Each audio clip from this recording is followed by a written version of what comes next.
যথোচিত মর্যাদায় এই দিনটাকে পালন করে, এটা বাঙালির কাছে ভীষণ একটা মানে অভাবের আমাদের আবেগ, আমাদের জীবন, আমাদের জন্ম থেকে মৃত্যু সবটাই রবীন্দ্রনাথ। আমরা বাঙালি হিসেবে গর্বিত, সেটাও অনেকটা রবীন্দ্রনাথ ঠাকুরের জন্য। তাই তাকে অবলম্বন করে, তাকে আমরা দেখিনি চোখে, মানে আমার জন্মের আগে তিনি চলে গেছিলেন, কিন্তু তাকে জড়িয়েই যেন মনে হচ্ছে আমাদের জীবনটাই রয়েছে।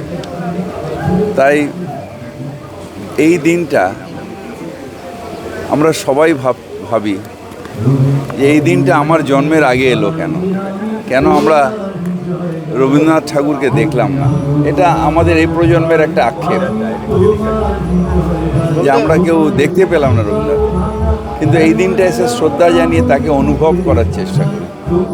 রবীন্দ্র প্রতিবেশী রাষ্ট্র বাংলাদেশ, সেখানকার জাতীয় সঙ্গীত তো আমাদের এই বিশ্বকবিরই লেখা। আমরা বাঙালি মানতে চাইছে না, ওরা রবি ঠাকুরের মূর্তি ভেঙে ফেলছে। এটা ইন্টারন্যাশনাল ব্যাপার, আমি কিছু বলতে চাই না, কিন্তু রবীন্দ্রনাথকে কি মুছে ফেলা যায়?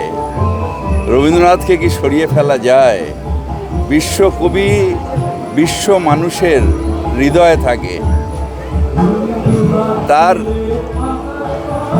তাকে কেউ কোনোদিন সরিয়ে ফেলতে পারে না।